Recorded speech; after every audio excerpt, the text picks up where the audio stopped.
ਸਤਿ ਸ਼੍ਰੀ ਅਕਾਲ ਜੀ। ਮੇਰਾ ਨਾਮ ਸੋਨੀਆ ਹੈ ਅਤੇ ਮੇਰੀ ਉਮਰ 30 ਸਾਲ ਹੈ। ਮੈਂ ਮਹਾਰਾਸ਼ਟਰ ਦੇ ਇੱਕ ਛੋਟੇ ਜਿਹੇ ਸ਼ਹਿਰ ਵਿੱਚ ਰਹਿੰਦੀ ਹਾਂ। ਮੈਂ ਇੱਥੇ 4 ਸਾਲਾਂ ਤੋਂ ਰਹਿੰਦੀ ਰਹੀ ਹਾਂ। ਮੇਰਾ ਵੀ ਕਦੇ ਇੱਕ ਪਰਿਵਾਰ ਸੀ ਜਿਸ ਲਈ ਮੈਂ ਆਪਣੀ ਜਾਨ ਕੁਰਬਾਨ ਕਰ ਦਿੰਦੀ ਸੀ, ਪਰ ਮੇਰੀ ਇੱਕ ਲਾਪਰਵਾਹੀ ਕਾਰਨ ਮੈਂ ਆਪਣਾ ਸਾਰਾ ਪਰਿਵਾਰ ਗਵਾ ਬੈਠੀ ਸੀ। ਕਈ ਵਾਰ ਹਾਲਾਤ ਇੰਨੇ ਔਖੇ ਹੋ ਜਾਂਦੇ ਹਨ ਕਿ ਉਹ ਤੁਹਾਡੇ ਵੱਸ ਤੋਂ ਬਾਹਰ ਹੋ ਜਾਂਦੇ ਹਨ। ਭਾਵੇਂ ਤੁਸੀਂ ਕੁਝ ਸਹੀ ਕਰਨ ਦੀ ਕੋਸ਼ਿਸ਼ ਵੀ ਕਰਦੇ ਹੋ, ਉਹ ਹਮੇਸ਼ਾ ਗਲਤ ਹੀ ਹੁੰਦੇ ਹਨ। ਅਜਿਹੀ ਸਥਿਤੀ ਵਿੱਚ ਹਾਲਾਤ ਤੁਹਾਡੇ ਵਿਰੋਧ ਵਿੱਚ ਹੋ ਜਾਂਦੇ ਹਨ। ਮੇਰੀ ਵੀ ਕਹਾਣੀ ਇਸੇ ਤਰ੍ਹਾਂ ਦੀ ਆ। ਮੈਂ 4 ਸਾਲ ਦੀ ਸੀ ਜਦੋਂ ਮੇਰੇ ਮਾਤਾ ਪਿਤਾ ਵੱਖ ਹੋ ਗਏ ਸੀ। ਮੰਮੀ ਕਿਸੇ ਹੋਰ ਨੂੰ ਪਸੰਦ ਕਰਦੀ ਸੀ, ਪਰ ਨਾਨਾ ਜੀ ਨੇ ਜ਼ਬਰਦਸਤੀ ਉਸ ਦਾ ਵਿਆਹ ਮੇਰੇ ਪਿਤਾ ਜੀ ਨਾਲ ਕਰਵਾ ਦਿੱਤਾ। ਸਭ ਦਾ ਮੰਨਣਾ ਸੀ ਕਿ ਮਾਂ ਵਿਆਹ ਤੋਂ ਬਾਅਦ ਸਭ ਕੁਝ ਭੁੱਲ ਜਾਵੇਗੀ, ਪਰ ਮਾਂ ਕੁਝ ਨਾ ਭੁੱਲੀ। ਲੁਕ ਛਿਪ ਕੇ ਉਹਦੇ ਨਾਲ ਉਹਨਾਂ ਦਾ ਰਿਸ਼ਤਾ ਕਾਇਮ ਰਿਹਾ। ਮੇਰੇ ਜਨਮ ਦਾ ਵੀ ਮੇਰੀ ਮਾਂ 'ਤੇ ਕੋਈ ਅਸਰ ਨਹੀਂ ਪਿਆ। ਮੇਰੇ ਜਨਮ ਤੋਂ ਬਾਅਦ ਵੀ ਉਸਨੇ ਮੇਰੀ ਦੇਖਭਾਲ ਨਹੀਂ ਕੀਤੀ। ਉਹ ਮੇਰੇ ਰੋਣ ਜਾਂ ਹੱਸਣ ਦੀ ਪਰਵਾਹ ਨਾ ਕਰਦੇ ਹੋਏ ਮੈਨੂੰ ਇੱਕ ਥਾਂ 'ਤੇ ਛੱਡ ਕੇ ਇੱਧਰ ਉੱਧਰ ਘੁੰਮਦੀ ਰਹਿੰਦੀ। ਸ਼ੁਕਰ ਸੀ ਕਿ ਇਸ ਘਰ ਵਿੱਚ ਮੇਰੀ ਚਾਚੀ ਮੌਜੂਦ ਸੀ, ਜੋ ਇੱਕ ਮਿੰਟ ਲਈ ਵੀ ਮੇਰਾ ਰੋਣਾ ਬਰਦਾਸ਼ਤ ਨਹੀਂ ਕਰਦੀ ਸੀ। ਮੈਨੂੰ ਚੁੱਕ ਕੇ ਆਪਣੇ ਨਾਲ ਲੈ ਜਾਂਦੀ ਸੀ। ਉਹਨਾਂ ਮਾਂ ਵਾਂਗ ਮੇਰੀ ਦੇਖਭਾਲ ਕੀਤੀ। ਪਾਪਾ ਨੂੰ ਮੰਮੀ ਦੀਆਂ ਸਾਰੀਆਂ ਹਰਕਤਾਂ ਦਾ ਪਤਾ ਸੀ। ਉਸਨੇ ਮੇਰੀ ਮਾਂ ਨੂੰ ਮਨਾਉਣ ਦੀ ਕਈ ਵਾਰ ਕੋਸ਼ਿਸ਼ ਕੀਤੀ, ਪਰ ਮਾਂ ਪਿਤਾ ਜੀ ਨਾਲ ਨਹੀਂ ਰਹਿਣਾ ਚਾਹੁੰਦੀ ਸੀ। ਉਹ ਸਿਰਫ ਮੌਕਾ ਲੱਭ ਰਹੀ ਸੀ। ਇੱਕ ਦਿਨ ਉਸ ਨੂੰ ਮੌਕਾ ਮਿਲਿਆ। ਉਸੇ ਰਾਤ ਪਿਤਾ ਜੀ ਵੀ ਕਿਸੇ ਜ਼ਰੂਰੀ ਕੰਮ ਲਈ ਫਸ ਗਏ ਤੇ ਦੇਰ ਨਾਲ ਘਰ ਵਾਪਸ ਆਏ। ਫਿਰ ਮਾਂ ਪਿਤਾ ਜੀ ਦੇ ਸਾਹਮਣੇ ਖੜੀ ਹੋ ਗਈ ਤੇ ਰੌਲਾ ਪਾ ਕੇ ਪਾਪਾ ਜੀ 'ਤੇ ਦੋਸ਼ ਲਾਉਣ ਲੱਗੀ। ਪਾਪਾ ਨੇ ਆਪਣੇ ਆਪ ਨੂੰ ਬਹੁਤ ਕਾਬੂ ਕੀਤਾ, ਪਰ ਸ਼ਾਇਦ ਸਮਾਂ ਖਤਮ ਹੋ ਗਿਆ ਸੀ। ਪਾਪਾ ਦੀ ਸਾਰੀ ਬਰਦਾਸ਼ਤ ਦੀ ਹੱਦ ਹੁਣ ਖਤਮ ਹੋ ਚੁੱਕੀ ਸੀ। ਤਾਂ ਪਾਪਾ ਨੇ ਖੜੇ ਮੇਰੀ ਮਾਂ ਨੂੰ ਇਹ ਕਹਿ ਦਿੱਤਾ ਕਿ ਮੈਂ ਤੈਨੂੰ ਤਲਾਕ ਦੇਣਾ। ਇੰਝ ਲੱਗ ਰਿਹਾ ਸੀ ਜਿਵੇਂ ਮੰਮੀ ਪਹਿਲਾਂ ਹੀ ਤਿਆਰ ਖੜੀ ਸੀ। ਉਸਨੇ ਝੱਟ ਆਪਣਾ ਸਮਾਨ ਬੰਨ੍ਹ ਲਿਆ ਤੇ ਘਰੋਂ ਚਲੀ ਗਈ। ਇਸ ਫੈਸਲੇ ਤੋਂ ਦੋਹਾਂ ਨੂੰ ਬਹੁਤ ਰਾਹਤ ਮਿਲੀ, ਪਰ ਉਹਨਾਂ ਨੂੰ ਇਹ ਨਹੀਂ ਪਤਾ ਸੀ ਕਿ ਉਹਨਾਂ ਦਾ ਇਹ ਫੈਸਲਾ ਮੇਰੇ ਜੀਵਨ 'ਤੇ ਕਿੰਨਾ ਮਾੜਾ ਅਸਰ ਪਾਵੇਗਾ।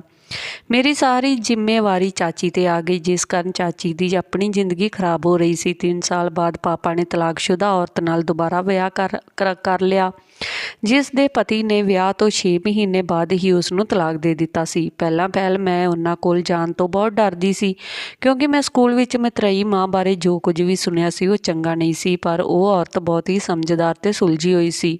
ਕੁਝ ਦਿਨਾਂ ਵਿੱਚ ਉਸਨੇ ਮੇਰੇ ਦਿਲ ਵਿੱਚ ਆਪਣੀ ਜਗ੍ਹਾ ਬਣਾ ਲਈ ਤੇ ਮੈਂ ਉਸ ਨੂੰ ਆਪਣੀ ਮੰਮੀ ਕਹਿਣ ਲੱਗ ਪਈ ਸੀ। ਮਾਂ ਅਤੇ ਮੇਰੀ ਚੰਗੀ ਸਾਂਝ ਸੀ। ਚਾਚਾ ਜੀ ਹੁਣ ਸ਼ਹਿਰ ਤੋਂ ਬਾਹਰ ਰਹਿੰਦੇ ਸੀ। ਉਹਨਾਂ ਨੇ ਚਾਚੀ ਅਤੇ ਬੱਚਿਆਂ ਨੂੰ ਵੀ ਆਪਣੇ ਕੋਲ ਬੁਲਾ ਲਿਆ। ਘਰ ਵਿੱਚ ਸਿਰਫ ਮੈਂ, ਮੰਮੀ ਤੇ ਡੈਡੀ ਰਹਿੰਦੇ ਸੀ।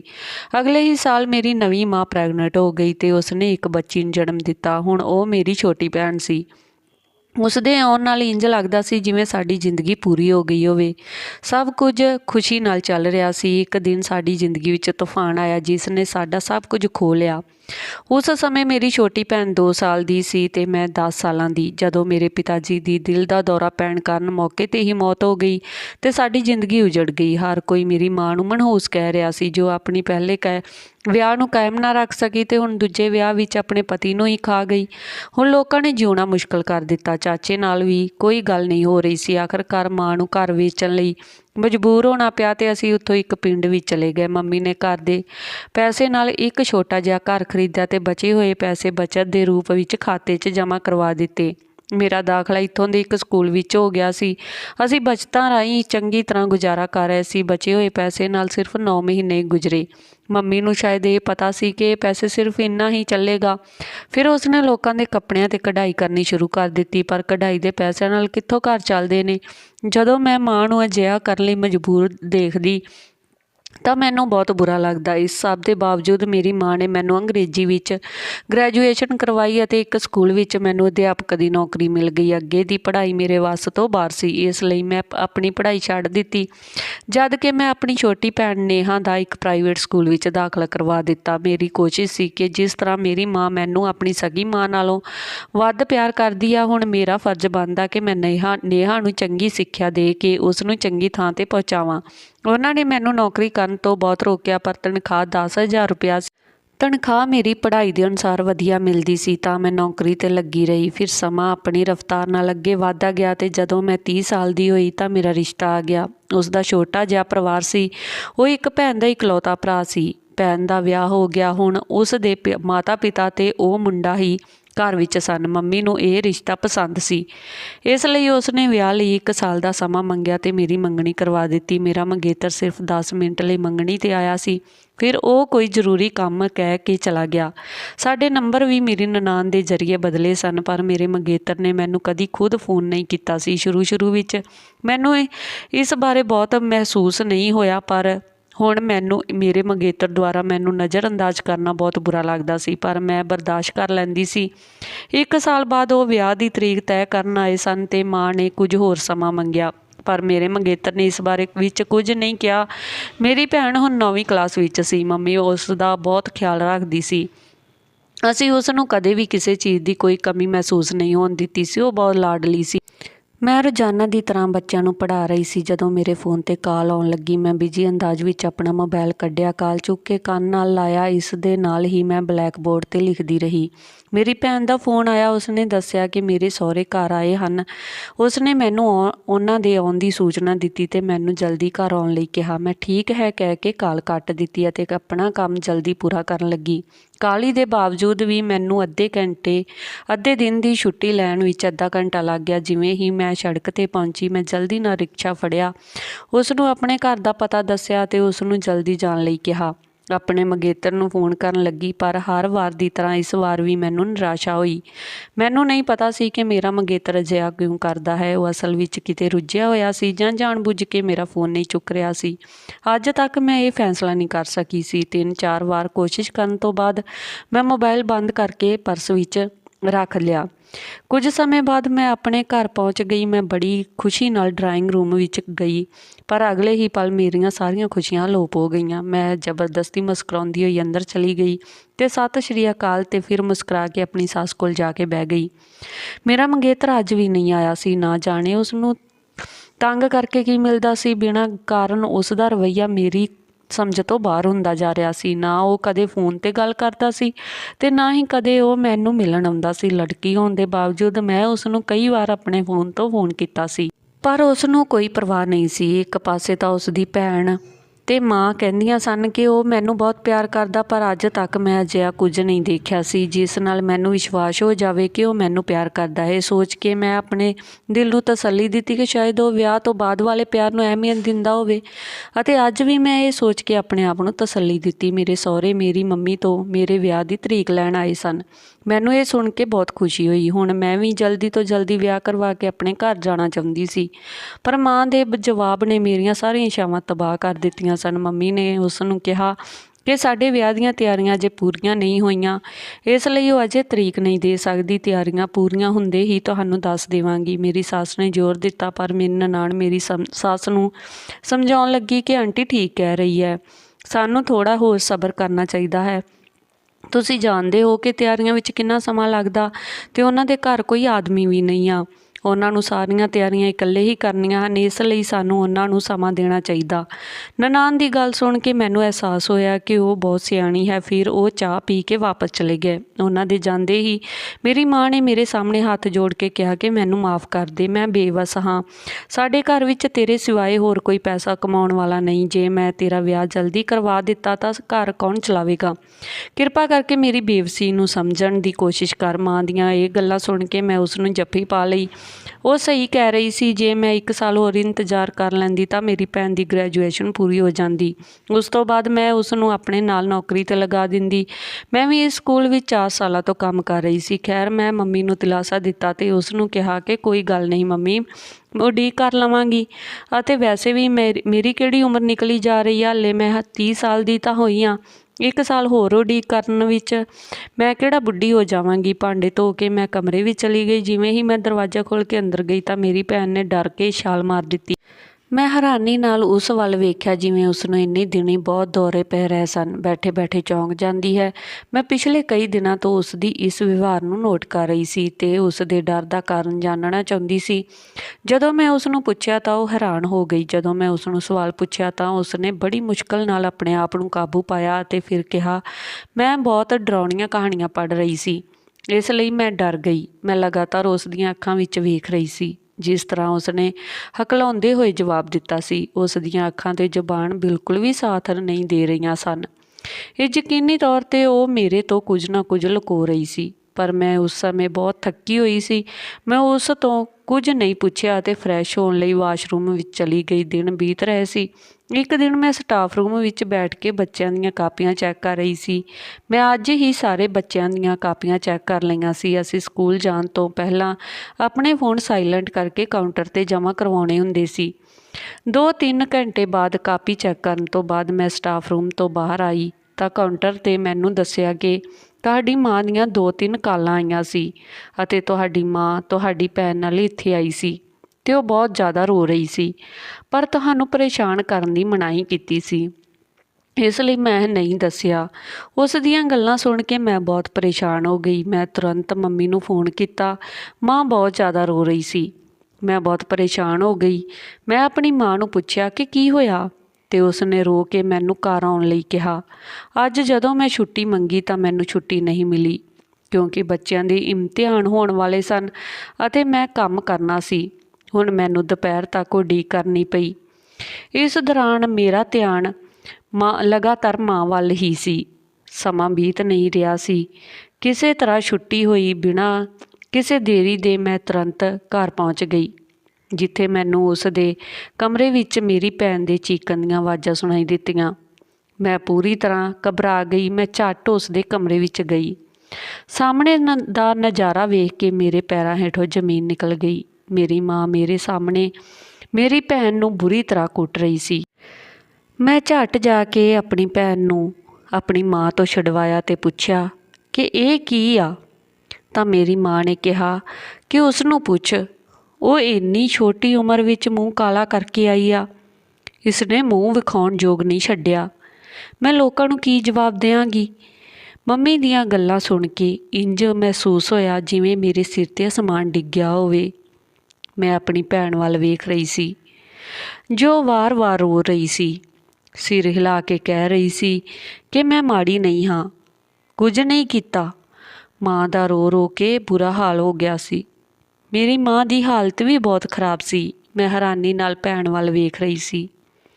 ਮੈਨੂੰ ਆਪਣੇ ਕੰਨਾਂ 'ਤੇ ਵਿਸ਼ਵਾਸ ਨਹੀਂ ਹੋ ਰਿਹਾ ਸੀ ਕਿ ਮੈਂ ਜੋ ਸੁਣਿਆ ਉਹ ਸੱਚ ਸੀ ਜਾਂ ਮੇਰੇ ਕੰਨ ਮੈਨੂੰ ਧੋਖਾ ਦੇ ਰਹੇ ਸੀ।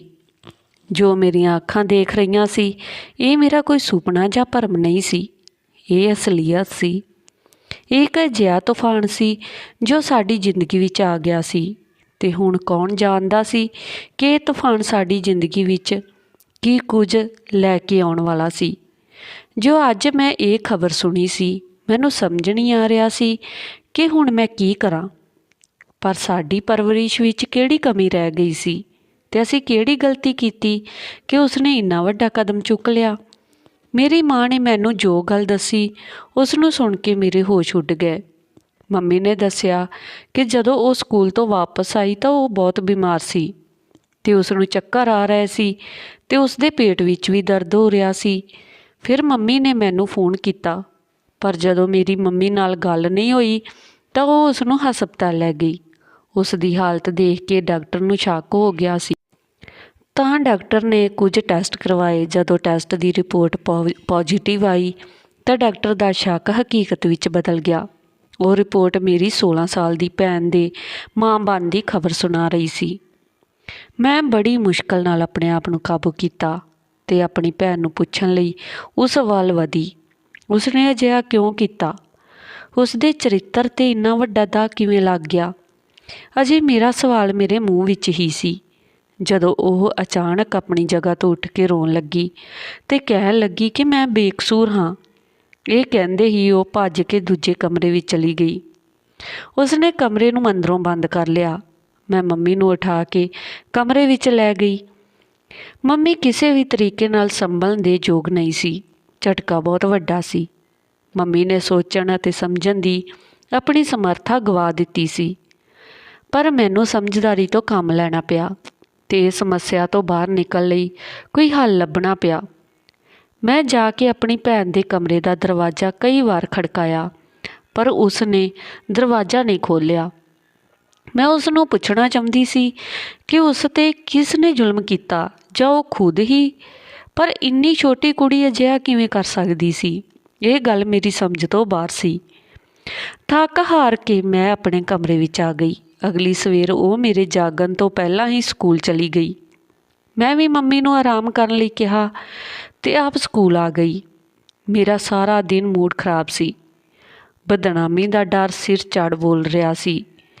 ਜਦੋਂ ਮੈਂ ਇਹ ਮਾਮਲਾ ਆਪਣੀ ਸਹੇਲੀ ਨੂੰ ਦੱਸਿਆ ਤਾਂ ਉਸਨੇ ਮੈਨੂੰ ਕਿਹਾ ਕਿ ਇਹ ਤਾਂ ਸ਼ੁਰੂਆਤ ਹੈ, ਤੁਸੀਂ ਆਪਣੀ ਭੈਣ ਦਾ ਗਰਭਪਾਤ ਕਰਵਾ ਲਵੋ। ਮੈਂ ਘਰ ਜਾ ਕੇ ਆਪਣੀ ਮਾਂ ਤੇ ਭੈਣ ਨਾਲ ਗੱਲ ਕੀਤੀ, ਪਰ ਮੇਰੀ ਭੈਣ ਪੂਰੀ ਤਰ੍ਹਾਂ ਅੜ ਗਈ ਸੀ। ਉਹ ਇਹ ਕਿਸੇ ਵੀ ਤਰ੍ਹਾਂ ਨਹੀਂ ਜੰਮਦੀ ਸੀ। ਉਹ ਨਾ ਤਾਂ ਬਦਨਾਮੀ ਤੋਂ ਡਰਦੀ ਸੀ ਤੇ ਨਾ ਹੀ ਆਪਣੇ ਚਰਿੱਤਰ ਤੇ ਕਿਸੇ ਦਾਗ ਤੋਂ, ਪਰ ਬਹੁਤ ਆਰਾਮ ਨਾਲ ਬੈਠੀ ਸੀ, ਜਿਵੇਂ ਕੁਝ ਹੋਇਆ ਹੀ ਨਾ ਹੋਵੇ। ਜੇ ਮੇਰੇ ਸਹੁਰਿਆਂ ਨੂੰ ਇਸ ਬਾਰੇ ਕੋਈ ਸੁਰਾਗ ਵੀ ਪਤਾ ਲੱਗ ਗਿਆ ਤਾਂ ਉਹ ਰਿਸ਼ਤੇ ਨੂੰ ਖ਼ਤਮ ਕਰਨ ਲਈ ਇੱਕ ਸਕਿੰਟ ਵੀ ਨਹੀਂ ਲਾਉਣਗੇ।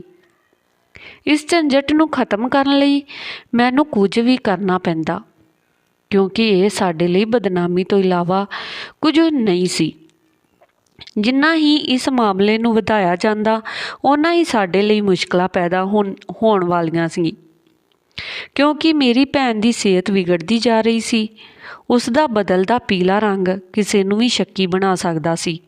ਇਸ ਲਈ ਮੰਮੀ ਨੇ ਉਸ ਦਾ ਸਕੂਲ ਛਡਵਾ ਦਿੱਤਾ। ਉਹ ਪੂਰੀ ਤਰ੍ਹਾਂ ਕਮਰੇ ਦੀ ਹੀ ਹੋ ਕੇ ਰਹਿ ਗਈ। ਮੈਂ ਕਿਸੇ ਤਰ੍ਹਾਂ ਇਹ ਸਭ ਮਿਟਾਉਣ ਦੀ ਕੋਸ਼ਿਸ਼ ਕੀਤੀ, ਪਰ ਉਹ ਨਾ ਮੰਨੀ। ਮੈਂ ਰਸੋਈ ਵਿੱਚ ਖੜੀ ਦੁੱਧ ਗਰਮ ਕਰ ਰਹੀ ਸੀ। ਮੇਰਾ ਖਿਆਲ ਲਗਾਤਾਰ ਭੈਣ ਵੱਲ ਸੀ। ਦੁੱਧ ਨੂੰ ਗਰਮ ਕਰਕੇ ਮੈਂ ਗਲਾਸ ਵਿੱਚ ਪਾਇਆ ਤੇ ਆਪਣੀ ਜੇਬ ਵਿੱਚੋਂ ਇੱਕ ਛੋਟਾ ਜਿਹਾ ਪੈਕਟ ਕੱਢਿਆ। ਉਸ ਪੈਕਟ ਵਿੱਚ ਗਰਭਪਾਤ ਦੀ ਦਵਾਈ ਸੀ। ਮੈਂ ਉਹ ਦਵਾਈ ਦੁੱਧ ਵਿੱਚ ਮਿਲਾ ਦਿੱਤੀ। ਮੇਰੇ ਹੱਥ ਕੰਬ ਰਹੇ ਸੀ।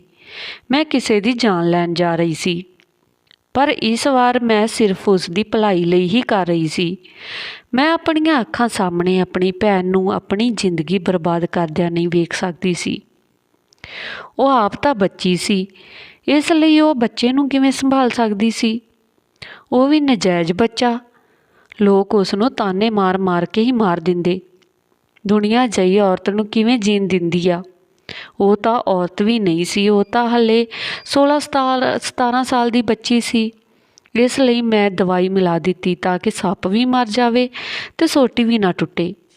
ਗਲਾਸ ਵਿੱਚ ਦਵਾਈ ਮਿਲਾਉਣ ਤੋਂ ਬਾਅਦ ਇੱਕ ਚਮਚ ਲੈ ਕੇ ਦਵਾਈ ਨੂੰ ਦੁੱਧ ਵਿੱਚ ਚੰਗੀ ਤਰ੍ਹਾਂ ਘੋਲ ਕੇ ਉਹ ਦੁੱਧ ਦਾ ਗਲਾਸ ਆਪਣੀ ਭੈਣ ਵੱਲ ਲਿਜਾਣ ਲੱਗੀ। ਮੈਂ ਸੋਚ ਰਹੀ ਸੀ ਕਿ ਜੋ ਕੰਮ ਮੈਂ ਕਰ ਰਹੀ ਹਾਂ ਉਹ ਗਲਤ ਸੀ, ਪਰ ਮੇਰੀ ਨੀਅਤ ਗਲਤ ਨਹੀਂ ਸੀ। ਮੈਂ ਬਸ ਇਸ ਸਮੱਸਿਆ ਤੋਂ ਛੁਟਕਾਰਾ ਪਾਉਣਾ ਚਾਹੁੰਦੀ ਸੀ ਤਾਂ ਜੋ ਅਸੀਂ ਸਾਰੇ ਪਹਿਲਾਂ ਵਾਂਗ ਖੁਸ਼ਹਾਲ ਜ਼ਿੰਦਗੀ ਜੀ ਸਕੀਏ।